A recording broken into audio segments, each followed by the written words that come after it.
من يهده الله فلا مضل له ومن يضلله فلا هادي له وأشهد أن لا إله إلا الله وحده لا شريك له وأشهد أن محمدا عبده ورسوله أما بعد۔ محترم بھائیوں، الحمدللہ ہمارے آج کو 3 روزے مکمل ہوئے۔ دعا ہے اللہ تعالیٰ سے کہ اللہ تعالیٰ ہمارے عبادات کو قبول فرمائے اور ہمارے روزوں کو قبول فرمائے، آمین۔ تلک الرسل، یہ تیسرا پارہ ہے۔ اس پارے کے اندر بھی اللہ رب العالمین نے بہت ساری باتیں بتلائی ہیں۔ چند آیتوں کے مختصر خلاصہ میں بتا کر اپنی بات کو ختم کروں گا۔ اس پارے میں اللہ تعالیٰ نے صدقہ اور سود کے بارے میں بتلایا، تفصیلاً بتلایا، اور یہ بتلایا کہ صدقے سے مال بڑھتا ہے اور سود سے مال گھٹتا ہے۔ ظاہر میں ایسے نظر آتا ہے کہ صدقے سے مال گھٹ رہا ہے، سود سے مال بڑھ رہا ہے، لیکن اللہ تعالیٰ کہتے ہیں کہ صدقے سے مال بڑھتا ہے، سود سے مال گھٹتا ہے۔ تو اللہ تعالیٰ کا فرمان ہی اونچا ہے، اعلیٰ ہے، اور جنہوں نے اس پر عمل کیا انہوں نے اپنی زندگی میں دیکھا کہ بلا شبہ صدقہ کرنے سے مال بڑھتا ہے۔ کیسے بڑھتا ہے؟ اللہ نے مثال دیا کہ مثل الذین ينفقون اموالهم فی سبیل اللہ، وہ لوگ جو اپنے مالوں کو اللہ کے راستے میں دیتے ہیں، کمثل حبۃ انبتت 7 سنابل، ایک دانہ زمین میں بونے کے مانند ہے، ایک دانہ زمین میں بوئے جیسا ہے۔ انبتت 7 سنابل، 7 بالیاں وہ دانہ اگاتا ہے۔ فی کل سنبلۃ 100 حبہ، ہر بالی میں، ہر پھاٹے میں 100 دانے ہوتے ہیں۔ تو ایک دانہ بویا 700 دانے نکلے۔ تو یہ اللہ تعالیٰ نے مثال دی۔ اور سود کے بارے میں یہ کہا یمحق اللہ الربا، سود کو اللہ مٹاتا ہے، گھٹاتا ہے۔ تو گھٹانا یہ معنوی اعتبار سے ہوتا ہے۔ سودی لین دین کرنے والے سے آپ پوچھ لیں جا کر، اینڈنگ اس کا تباہی ہے، بربادی ہے۔ وہ بولے گا کہ وقتی طور پر تو روپیہ پیسہ زیادہ نظر آ رہا ہے، لیکن اس میں معنوی طور پر خیر و برکت نہیں ہوتی، معنوی طور پر خیر و برکت مال میں نہیں ہوتی، یا وہ مال تباہی کی طرف چلا جاتا ہے، بیماریوں میں گھر کے اندر گھر کے لوگ مبتلا ہو جاتے ہیں، اس طرح مال برباد ہو جاتا ہے۔ یہ اللہ تعالیٰ کا قانون ہے، ایک مومن کو اس کے اوپر ایمان رکھنا چاہیے۔ سود کے بارے میں اللہ نے کہا کہ اللہ تعالیٰ سے جنگ کرنے کے برابر ہے۔ وڈی کھانا کھلانا اور درمیان میں رہنا، ایسا کام کرنے والا اللہ سے جنگ کر رہا ہے۔ فَأَذَنُوا بِحَرْبٍ مِّنَ اللَّهِ وَرَسُولِهِ، جنگ کرنے والوں کی ایک پہچان یہ ہے کہ مقابل کی طاقت کا اندازہ پہلے کر لیتے ہیں، جس سے ہم جنگ کرنے کا ہے وہ کیسا ہے، اس کے پاس کتنے ہتھیار ہیں، کتنے لوگ ہیں، پہلے مقابل کی معلومات کر لیتے ہیں، اس کے بعد میدان جنگ میں جاتے ہیں۔ اب دیکھو سود کھانے والا ایک طرف ہے اور اپوزٹ میں اس کا اللہ تعالیٰ ہے، اللہ تعالیٰ سے جنگ کر رہا ہے۔ اب بولو کبھی وہ جیتے گا؟ جس مالک نے اس کو پیدا کیا، زندگی دیا، سانس اس کی چلا رہا ہے، اس مالک سے یہ جنگ کر رہا ہے، تو یہ کبھی جیتے گا نہیں، نہ دنیا میں نہ آخرت میں، بلکہ ہر جگہ پر برباد ہوگا، رسوا ہوگا، ذلیل ہوگا۔ یہ اللہ تعالیٰ نے بیان فرمایا۔ کاش لوگوں کو یہ بات سمجھ میں آتی، اس کی خطرناکی سمجھ میں آتی، تو ان کی زندگیاں سکون سے گزرتی۔ یہ اتنی خطرناک بات ہے، مفسرین کہتے ہیں کسی بھی گناہ کے بارے میں، حالانکہ سب سے بڑا گناہ شرک ہے، شرک کے بارے میں بھی اللہ نے یہ بات نہیں کہی کہ اللہ اس کے رسول سے جنگ کرنے کے لیے تیار ہو جاؤ۔ یہ سود کے بارے میں اللہ نے یہ بات کہی کہ اللہ تعالیٰ سے اور اللہ کے رسول سے جنگ کرنے کے لیے تم تیار ہو جاؤ۔ یہ بہت بھیانک وعید ہے جو قرآن کریم کے اندر آئی ہے۔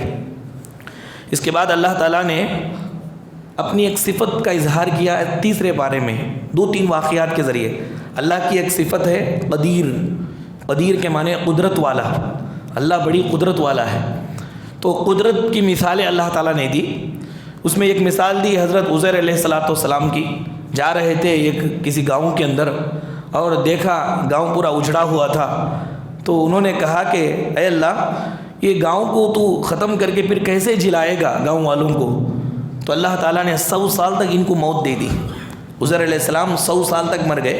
100 سال کے بعد اللہ نے ان کو اٹھایا اٹھا کر کے کہا کہ جس طرح تو جیا ہے اس طرح سب کو میں جلاؤں گا۔ یہ قدرت ہے اللہ کی، اللہ کے سوا کوئی مار کر کے جلانے والا نہیں ہے۔ پھر ایک مثال اللہ تعالیٰ نے اس بارے میں دی جنگ بدر کی کہ 313 صحابہ کرام جیت گئے 1000 کافروں کے لشکر پر، حالانکہ وہ لشکر مسلح لیس تھا، پورے ساز و سامان کے ساتھ تھا کافروں کا لشکر، لیکن یہ نہتے 313 مسلمان، جنگی ہتھیار بھی پورے ان کے پاس نہیں تھے، لیکن اللہ کی قدرت، اللہ تعالیٰ قدیر ہے، قدرت کا اظہار فرمایا کہ 313 کو اللہ نے جتا دیا، 313 جیت گئے۔ اس بارے میں اللہ نے اس کا ذکر فرمایا۔ اس کے بعد حضرت زکریا علیہ السلام کو بڑھاپے کی عمر میں اللہ تعالیٰ نے بچہ دے کر کے اپنے قدرت کا اظہار فرمایا۔ بیوی خود بانجھ تھی، بچے پیدا نہیں ہو سکتے تھے، اور زکریا علیہ السلام خود بوڑھے ہو چکے تھے۔ انہوں نے دعا کی تھی، رب انی وہن العظم منی واشتعل الراس شیبا ولم اکن بدعائک رب شقیا۔ اللہ مجھے معلوم ہے میری ہڈیاں کمزور ہو چکی ہیں، مجھے معلوم ہے میں بوڑھا ہو چکا ہوں، لیکن تجھ سے مانگ کر کے میں کبھی محروم نہیں رہا۔ جب بھی میں نے مانگا پروردگار تو نے مجھے عطا کیا، مجھے بچہ دے۔ اس طرح حضرت زکریا علیہ السلام نے دعا مانگی، اللہ کی رحمت سے مایوس نہیں ہوئے، تو اللہ تعالیٰ نے بڑھاپے کی عمر میں بیوی کو، حضرت زکریا کی بیوی کو درست کیا اور ان کو بچہ عطا کیا۔ بچے کا نام بھی اللہ نے رکھا یحییٰ۔ تو یہ اللہ تعالیٰ کی قدرت کی بڑی دلیل ہے۔ انسانوں کے پاس پاسبل امپاسبل، اللہ کے پاس سب پاسبل ہے، اللہ تعالیٰ کے پاس سب ممکن ہے، بس اس کی عبادت شوق سے ہم کریں۔ اللہ نے زکریا علیہ السلام کو بچہ دیا، بچہ دینے کے بعد کہتا ہے کہ ہم نے ان کو بچہ کیوں دیا؟ انہم یسارعون فی الخیرات ویدعوننا رغبا ورہبا وکانوا لنا خاشعین۔ ہم نے دیکھا زکریا کو کہ عبادت میں خوب آگے بڑھ رہا ہے، ہمارے کاموں میں بہت آگے بڑھ چڑھ کر کے کام کر رہا ہے، اس لیے ہم نے یہ کام کیا۔ تو یہ زکریا کے ساتھ خاص نہیں ہے، ہر اس آدمی کو اللہ ناممکن بھی ممکن بنا کر دیتے ہیں جو اللہ کے راستے میں محنت کرتا ہے، عبادات کرتا ہے شوق اور ذوق کے ساتھ۔ یہ ہر چیز کو پانے کا سب سے بڑا وسیلہ ہے، ہر چیز کو پانے کا اللہ کی طرف سے سب سے بڑا وسیلہ عبادت ہے۔ عبادت کے اندر جتنا زیادہ ذوق شوق رہے گا انسان کو، اتنی چیزیں اللہ تعالیٰ نعمتیں دیتا رہے گا۔ اس کے بعد عیسیٰ علیہ السلام کے پاس بھی اللہ تعالیٰ نے اپنی قدرت کا اظہار فرمایا کہ بغیر باپ کے حضرت عیسیٰ علیہ السلام کو اللہ نے پیدا کیا، وہ جیسا چاہے پیدا کر سکتا ہے، کہ آدم علیہ السلام کو بغیر ماں باپ کے پیدا کیا، حوا علیہ السلام کو بغیر ماں کے پیدا کیا، اور عیسیٰ علیہ السلام کو بغیر باپ کے پیدا کیا۔ یخلق کیف یشاء، اللہ جیسے چاہتا ہے پیدا کر سکتا ہے۔ اب اس کے بعد سے سارے لوگوں کو اللہ تعالیٰ مرد اور عورت کے ملاپ سے پیدا اللہ تعالیٰ کر رہے ہیں، تو اللہ تعالیٰ کی پیدائش کے اندر کوئی نقص رکھنے والا نہیں ہے، یہ قدرت ہے اللہ کی، اللہ ایسا بھی پیدا کر سکتا ہے۔ تو یہ 4 واقعات اللہ ایک صفت اپنی قدیر کے اللہ نے ذکر فرمایا اس پارے کے اندر۔ اس کے بعد اللہ نے کہا دنیاوی بادشاہت، عزت و ذلت اور خوشی اور پریشانی، یہاں تک کہ انسان کے سارے حالات، یہ سب کا مالک اللہ ہے۔ اس کو خوشی دینے کا بھی اللہ، غمی و پریشانی آتی ہے تو بھی اللہ ہی کی طرف سے، عزت ملتی ہے تو بھی اللہ کی طرف سے، ذلیل ہوتا ہے تو بھی اللہ کی طرف سے۔ اللہ تعالیٰ کسی کو عزت دینا چاہتا ہے تو تخت و تاراج کے بغیر ہی عزت دے دیتا ہے، کسی کو ذلیل کرنا چاہتا ہے اوپر لے جا کر کے بھی ذلیل کر دیتا ہے۔ اللہ نے بیان فرمایا قل اللہم مالک الملک تؤتی الملک من تشاء، پروردگار یہ مالک الملک ہے، تؤتی الملک من تشاء، جسے چاہتا ہے بادشاہت دیتا ہے، وتنزع الملک ممن تشاء، جس سے چاہتا ہے اس کو چھین لیتا ہے، وتعز من تشاء وتذل من تشاء، جس کو چاہتا ہے عزت دیتا ہے، جس کو چاہتا ہے ذلیل کر دیتا ہے، بیدک الخیر، اسی پروردگار کے ہاتھ میں سارا خیر ہے، سارا خیر ہے، انک علی کل شیء قدیر، پروردگار تو ہر چیز پر قدرت رکھنے والا ہے۔ تو دنیا کے اندر انسان عزت چاہتا ہے اور سکون چاہتا ہے، یہ سب اللہ ہی کی طرف سے انسان کو ملے گا، اللہ ہی کی عبادت سے انسان یہ سب کچھ پاتا ہے۔ اس بارے میں اللہ نے اس کو ذکر فرمایا۔ اس کے بعد یہ کہا انسان دنیا میں رہتے ہوئے جتنے بھی عمل کر رہا ہے، ہر عمل اس کا لکھا جا رہا ہے، چاہے اچھا ہو چاہے خراب ہو۔ اللہ نے فرمایا یوم تجد کل نفس ما عملت من خیر محضرہ وما عملت من سوء، جو اچھا عمل کرتے ہو جو برا عمل کرتے ہو رب کے سامنے حاضر پاؤ گے، اللہ تعالیٰ کے فرشتے اس کو لکھ رہے ہیں۔ یہ عقیدہ ہمیں دیا گیا کہ علم یعلم بان اللہ یرا، جان لو کہ تمہارے سامنے اللہ کا کیمرہ ہے، اللہ تعالیٰ دیکھ رہا ہے، اللہ واچ کر رہا ہے، اور یہ جو کچھ تم کر رہے ہو قیامت کے روز تم پاؤ گے. فَمَن يَعْمَلْ مِثْقَالَ ذَرَّةٍ خَيْرًا يَرَهُ وَمَن يَعْمَلْ مِثْقَالَ ذَرَّةٍ شَرًّا يَرَهُ. برائی کرو گے تو وہ بھی دیکھ لو گے، بھلائی کرو تو وہ بھی دیکھ لو گے. ایک مومن کو یہ عقیدہ دیا گیا کہ پھونک پھونک کر کے دنیا میں قدم رکھے، کہ ظاہر ہو باطن ہو اللہ کے لیے کچھ نہیں ہے. انسانوں کے لیے یہ ظاہر اور باطن، اللہ تعالیٰ کے لیے سب کھلی چیزیں ہیں. واللہ علیم بذات الصدور ہے، دلوں کے بھید تک وہ جانتا ہے. یہ عقیدہ اللہ تعالیٰ نے ہمیں دیا. اس کے بعد یہ کہا نیک لوگوں کی ایک عادت ہے، نیک لوگوں کی ایک عادت یہ ہے کہ دوسروں کے پاس اللہ کی کوئی نعمت دیکھتے ہیں تو حسد کرنے کے بجائے خوش ہوتے ہیں اور اللہ تعالیٰ سے اپنے لیے دعا کرتے ہیں. حضرت زکریا علیہ السلام کا واقعہ اس بارے میں ذکر ہوا کہ مریم علیہ السلام کے پاس آئے، بے موسم پھل کو انہوں نے پایا، دیکھا کہ پھل ایسے ایسے پھل ہے، مارکیٹ میں وہ پھل ہی نہیں ہے، وہ موسم بھی نہیں ہے پھلوں کا. تو کہنے لگے یا مریم انا لکی ھذا، کہاں سے آ رہے تم کو، یہ کوئی کون لا کے دے رہا ہے؟ میں تمہارا کفیل ہوں، میں ذمہ دار ہوں تمہارا، میں نے تو سب نہیں لائے، یہ کہاں سے آئے؟ تو کہنے لگی قالت ومن عند اللہ، یہ تو اللہ کی طرف سے مجھے آ رہی ہے. معجزہ تھا، کرامت تھی حضرت مریم علیہ السلام کی، تو اللہ کی طرف سے آ رہی ہے. تو حضرت زکریا علیہ السلام نے دیکھ کر کے ان کے رسوخ کو دیکھ کر، ان کے مرتبے کو دیکھ کر، اللہ کے پاس ان کی پہنچ کو دیکھ کر جلے نہیں، حسد نہیں کیے. اللہ نے کہا ہنالک دعا زکریا ربہ، وہاں پر زکریا علیہ السلام نے دعا فرمائی، قال رب هب لي من لدنك ذریۃ طیبہ. اس بندی کو تو اللہ تو بے موسم پھل کھلا رہا ہے، تو پورا میں بوڑھا ہو چکا ہوں، میری بیوی بانجھ ہے، لیکن میرے زندگی کے اندر امید تو کیوں نہیں لا سکتا، اللہ مجھے بچہ عطا فرما.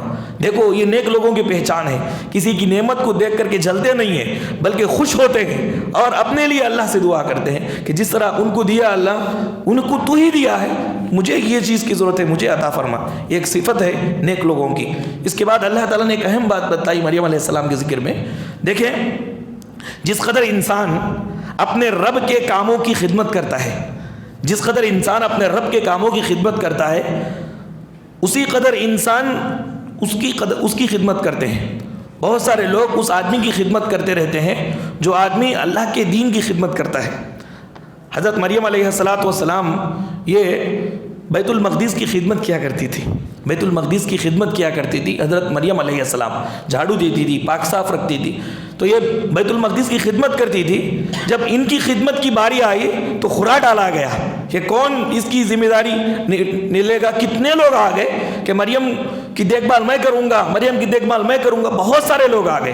اللہ نے قرآن میں فرمایا وما كنت لديهم اذ يلقون اقلامهم ايهم يكفل مریم وما كنت لديهم اذ يختصمون، کہ کون مریم کی کفالت کرے گا.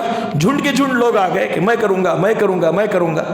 تو مفسرین کہتے ہیں کہ یہ مریم علیہ السلام کا خاصہ نہیں بلکہ ان کی خدمت کا خاصہ ہے کہ انہوں نے بیت اللہ کی خدمت کی تو اللہ تعالیٰ نے سارے لوگوں کے دلوں میں ان کی خدمت کا جذبہ ڈال دیا.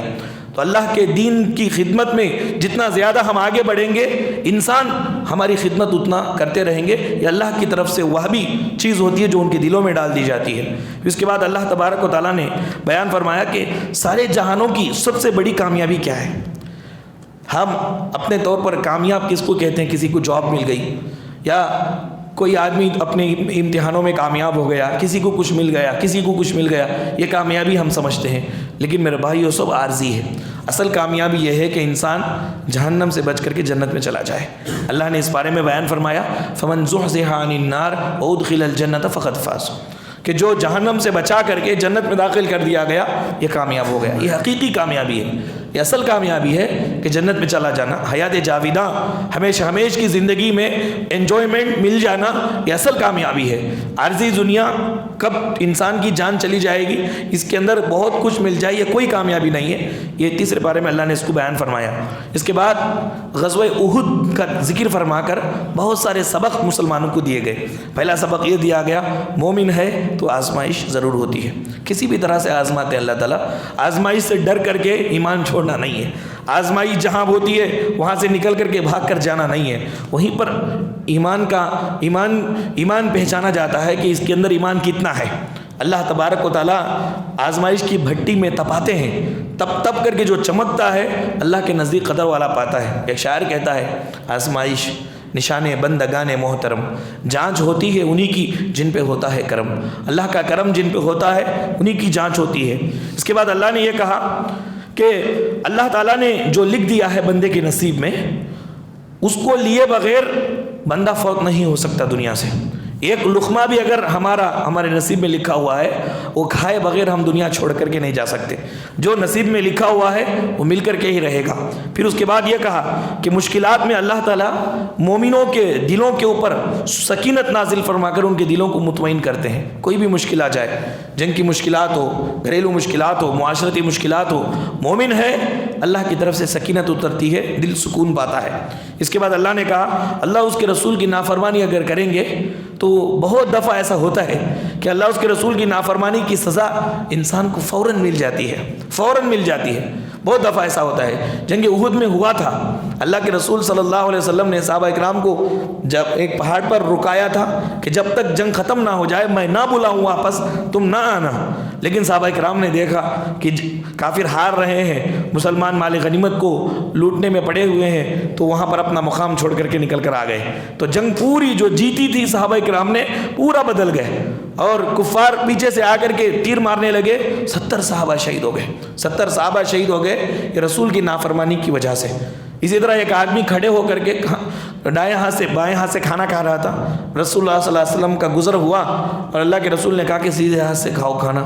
تو تکبر میں مبتلا ہو کر کے ان کی بات میں سننا کیا ہو، تکبر میں مبتلا کر کے اس نے کہا کہ سیدھا ہاتھ میں اٹھا نہیں سکتا۔ نبی صلی اللہ علیہ وسلم نے کہا کہ تو ویسا ہی ہو جائے جیسا تو بول رہا ہے۔ اس کے بعد صحابہ اکرام نے دیکھا کہ اس کے بعد سے اس کا ہاتھ اٹھا ہی نہیں، اوپر اٹھا ہی نہیں، حالانکہ اچھا کچا تھا، وہ صرف رسول کی نافرمانی کرنے کی غرض سے اس نے اس ہاتھ سے نہیں کھایا، تو فوراً اللہ کا عذاب آ گیا۔ بس اوقات ایسا ہوتا ہے، اللہ ہمیں معلوم بھی نہیں ہوتا کہ کون سی سزا میں مبتلا ہوئے ہیں، بہت ساری پریشانیاں آ جاتی ہیں۔ تھوڑا رک کر کے ہمیں دیکھنا چاہیے کہ رسول کی خلاف ورزی ہماری زندگی میں کہاں ہو رہی ہے۔ اگر ہم کو معلوم ہو جائے، احساس ہو جائے، توبہ کر لیں، پھر اندر آ جائے۔ پھر اس کے بعد اللہ تعالیٰ نے اس پارے کے شروع میں آیت الکرسی کا تذکرہ فرمایا۔ آیت الکرسی ہے یہ عظمت کے اعتبار سے بہت بڑی آیت ہے، اس کی بڑی اہمیت ہے۔ شیطان بھاگ جاتا ہے، رات میں پڑھ کر کے سونے سے فرشتہ ایک آ کر کے ہماری حفاظت کرتا رہتا ہے، صبح تک ہماری حفاظت ہوتی ہے۔ اللہ کے رسول صلی اللہ علیہ وسلم نے بیان فرمایا 5 وقتہ نماز، فرض نماز کے بعد اگر کوئی آیت الکرسی کا اہتمام کرتا ہے، مر گیا تو فوراً جنت میں چلا جائے گا۔ بڑی اہمیت کے حامل یہ آیت ہے۔ اس کے بعد بڑی آیت سائز کے اعتبار سے یہ آیت مدائنت ہے، لین دین کی آیت ہے۔ قرض اگر کوئی کسی سے لے رہا ہے، کسی کو دے رہا ہے، ایسے موقع پر لکھا پڑھی کر لینا چاہیے، کیونکہ اکثر لوگ جو جھگڑا ہوتا ہے، لڑائی جھگڑا، یہ لین دین کی وجہ سے ہی ہوتا ہے۔ معاملات میں جانچا جاتا ہے آدمی کو۔ حضرت عمر بن خطاب رضی اللہ تعالیٰ عنہ بیٹھے ہوئے تھے، ایک صحابی آئے تو دوسرے صحابی نے ان کے بارے میں کہا کہ بہت اچھے آدمی ہیں۔ تو حضرت عمر رضی اللہ تعالیٰ عنہ نے ان سے 3 سوالات کیے۔ ان کو تم اچھا کون سی بیسک پہ بول رہے ہو؟ کس بنیاد پر ان کو تم اچھا بول رہے ہو؟ کیا وہ تمہارے پڑوسی ہے؟ کیا تم نے ان کے ساتھ سفر کیا ہے؟ کیا تم نے ان کے ساتھ لین دین کا معاملہ کبھی کیا ہے؟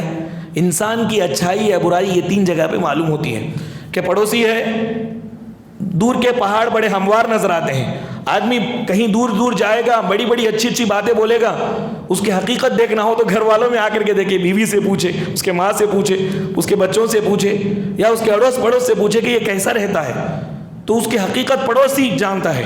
اس کے بعد معاملہ کرنے والا، آپ کو کتنے بھی انصاف کی باتیں بولنے والا آدمی مل جائے، اگر وہ اندر خراب ہے، ٹیڑھا پن اس کے اندر ہے، تو لین دین کے اندر ظاہر ہو جائے گا، دھوکہ دے دے گا، کچھ غلط کام کر دے گا، کہیں باہر پڑ جاتا۔ اگر اچھا ہے تو صحیح رہے گا۔ لین دین اس کا روپے پیسوں کے ساتھ اس کا معاملہ کرنے کے بعد ہی معلوم ہوتا ہے کہ آدمی پرفیکٹ ہے یا نہیں ہے۔ پھر اس کے ساتھ ساتھ حضرت عمر رضی اللہ تعالیٰ نے بیان فرمایا کہ سفر میں انسان اپنے معافی ضمیر کو ظاہر کر دیتا ہے، سفر کے اندر۔ اسی لیے حضرت خدیجہ رضی اللہ تعالیٰ عنہ نے اللہ کے رسول صلی اللہ علیہ وسلم سے خوش ہو کر کے کہ نکاح کرنے سے پہلے ہی حضرت خدیجہ رضی اللہ تعالیٰ نے اپنے غلام میسرہ کو حضرت خدیجہ اللہ کے رسول کے سپرد کیا تھا، سفر میں جاؤ بول کر۔ سفر جا کر کے واپس آئے خدیجہ کا مال لے کر کے، تو میسرہ سے پوچھا کہ کیسے ہیں محمد کے حالات، تو خوب تعریف کے غلام نے کہا کہ بہت اچھی مزاج کی انسان ہے۔ اس کے بعد پیغام نکاح حضرت خدیجہ نے رسول اللہ کو بھیجا تھا۔ تو سفر کے اندر انسان کی حقیقت معلوم ہوتی ہے کہ کیسا ہے یہ۔ چنانچہ تو آیت مداینت اس کے اندر بڑی آیت ہے، اس کے اندر لین دین کے بارے میں لکھائی پڑھائی کا حکم اللہ تعالیٰ نے دیا۔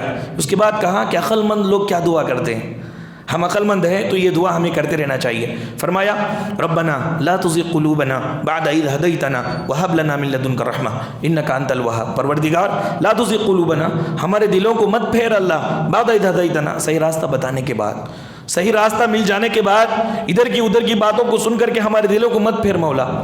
پھر اس کے بعد کہا وہب لنا من لدنک رحمہ، اپنی خاص رحمت ہمارے لیے نازل فرما اللہ، انک انت الوہاب، بہت زیادہ دینے والا ہے تو اللہ، ہمیں ہدایت پر رکھ۔ یہ سب سے بڑی نعمت ہے کہ انسان کو صحیح راستہ مل جائے، اس راستے پر استقامت کے ساتھ عمل کرنے کی توفیق ملے۔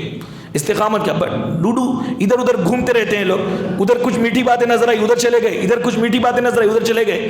صحیح بات انسان کو معلوم ہو، اس کے اوپر استقامت ڈٹ کر کے انسان عمل کرتا رہے، یہ عقل مندی ہے۔ اللہ نے عقل مند لوگوں کی پہچان کہا۔ پھر وہ یہ دعا بھی کرتے ہیں ربنا انک جامع الناس لیوم لا ریب فیہ، اللہ تو آپ ایسے ہیں کہ ہم سب کو آپ جمع کرنے والے ہیں ایک ایسے دن میں جس دن کے آنے میں کوئی شک نہیں ہے کہ انک لا تخلف المیعاد، اے پروردگار آپ تو خلاف ورزی نہیں کرتے، جو بھی بات آپ بولتے ہیں وہ کر کے گزرتے ہیں، تو آپ جمع کرنے والے ہیں ہم سب کو۔ یہ عقید آخرت ہر ایک عقل مند آدمی کے دل کے اندر ہونا چاہیے۔ اس کے بعد یہ کہا اللہ تعالیٰ نے کہ اسلام قبول کرنے میں جبر نہیں ہے، زبردستی نہیں ہے کہ زبردستی کسی کو پکڑ کر کے بولے کہ تم اسلام قبول کر لو، جبر نہیں ہے۔ لیکن یہاں ایک بات ہے، اسلام قبول کرنے میں جبر نہیں ہے، لیکن جب اسلام قبول کر لیے تو عمل کرنے کے اندر کوئی چھوٹ نہیں ہے۔ اب کتنے لوگ ایسے ہیں جو اس آیت کا غلط مفہوم لیتے ہیں کہ ہم دین کا کام، یعنی مسلمان ہیں، پنج وقتہ نماز ہم پڑھ نہیں پاتے، اسلام کے اندر جبر کا ہے بھائی، اس لیے جتنا آسانی ہے اتنا ہم پڑھ لیتے ہیں۔ اسلام قبول کرنے میں جبر نہیں ہے، جب آپ قبول کر لیے تو ہر حکم پر عمل کرنا ضروری ہے۔ ادخلوا فی السلم کافہ، جو پسند آیا اچھا لگا اس پر عمل کر رہے ہیں، جو پسند نہیں آیا اچھا نہیں لگا اس کو چھوڑ رہے ہیں۔ جب اس کی دعوت دی جا رہی ہے تو کہا جا رہا ہے کہ زبردستی نہیں ہے اسلام میں، ایسا زبردستی آپ نہیں کر سکتے۔ آپ اسلام قبول کرنے میں زبردستی نہیں ہے، جب آپ قبول کر لیے تو سارے احکامات پر عمل کرنا ضروری ہے۔ پھر اس کے بعد اللہ تعالیٰ نے انبیاء اکرام کے درجات بتلائے۔ اللہ کے پاس انبیاء اکرام کے درجے ہیں، چنانچہ سب انبیاء اکرام ایک مرحلے والے نہیں ہیں۔ بعض رسولوں کو اللہ تعالیٰ نے بعضوں پر فضیلت دی، تلک الرسل فضلنا بعضهم علی بعض منهم من کلم اللہ، بعض ایسے رسول ہیں اللہ تعالیٰ نے کے جن کو اللہ نے بات کیا، بعض کو اللہ تبارک و تعالیٰ نے ایک کو ایک پر فضیلت عطا فرمائی۔ اس کے بعد اللہ نے یہ کہا کہ مومنوں کا سرپرست اللہ ہے، یہ گورنمنٹ ہے اللہ کی۔ جو مومن ہوتا ہے اللہ کی گورنمنٹ میں ہوتا ہے، اس کا بڑا اللہ ہوتا ہے۔ مومن اکیلا ہے، کوئی اس کا مددگار نہیں ہے، ڈرنا نہیں چاہیے، اس کے پیچھے بہت بڑی گورنمنٹ ہے اللہ تبارک و تعالیٰ کی۔ اللہ تعالیٰ کا یہ سپاہی ہے، جو مومن ہوتا ہے اللہ کا سپاہی ہے، اللہ اس کا سرپرست ہے، وہ اللہ تعالیٰ اس کو بے یار و مددگار نہیں چھوڑتا۔ یہ ایک مومن کو پکا عقیدہ رکھنا چاہیے، کوئی ہمارا نہیں ہے، اللہ ہمارا ہے۔ یہ مت کہو خدا سے میری مشکلیں بڑی ہیں، ان مشکلوں سے کہہ دو میرا خدا بڑا ہے۔ اللہ رب العالمین بہت بڑا ہے اور مومنوں کا سرپرست ہے، مومنوں کا سرپرست ہے۔ اللہ تبارک و تعالیٰ کوئی کسی بھی مومن کو بے یار و مددگار تنہا نہیں چھوڑتا۔ اس کے بعد اللہ تعالیٰ نے ابراہیم علیہ السلام اور بادشاہ نمرود کے درمیان میں جو مباحثہ ہوا اس کا ذکر فرمایا اس بارے میں۔ کافروں کی زندگی بتلائی، مومنوں کے اوصاف بتلائے، اور انبیاء اور علماء کو قتل کرنے والے لوگ کون ہیں اور ان کی سزا دنیا میں کیا ہے، آخرت میں کیا ہوتی ہے، اللہ نے وہ بتلایا۔ اور اس کے بعد یہ کہا کہ کافر دنیا کے اندر بہت مالداری کی زندگی گزارتا ہے لیکن سب سے بڑا غریب ہے۔ اللہ تعالیٰ کے پاس جب وہ آئے گا، اللہ تعالیٰ سے کہے گا اللہ ساری دنیا کا سونا بنا کر کے تو فدیے میں لے لے اور مجھے تو بخش دے، ساری دنیا کا سونا بنا کر کے تو فدیے میں لے لے مجھے تو بخش دے۔ اللہ تعالیٰ کہیں گے نہیں چاہیے، ایمان چاہیے، بہت معمولی چیز میں نے تجھ سے چاہا، صرف میری عبادت میں نے تجھ سے چاہا، ایمان چاہا، ساری دنیا کو سونا بنا کر کے تو دے رہا ہے، میں قبول نہیں کروں گا، ایمان چاہیے۔ کیا معلوم ہوا کہ ایمان ساری دنیا کے سونے سے بھی بڑھ کر کے ہے، ساری دنیا کے سونے سے بھی بڑھ کر کے ایمان کی دولت ہے اللہ کے پاس۔ تو یہ ایمان کوئی معمولی چیز نہیں ہے جو اللہ نے ہمیں دیا۔ یہ مختصر سا خلاصہ تھا تیسرے پارے کا۔ اللہ تعالیٰ سے دعا ہے کہ اللہ تعالیٰ ہمیں حسن عمل کی توفیق عطا فرمائے، اور جتنے بھی اعمال ہم نے کیے اللہ تعالیٰ ان کو شرف قبولیت سے نوازے۔ اللہ ہمارے روزوں کو اور ہماری چھوٹی موٹی عبادت کو قبول فرمائے، آمین۔ وآخر دعوانا ان الحمد للہ رب العالمین۔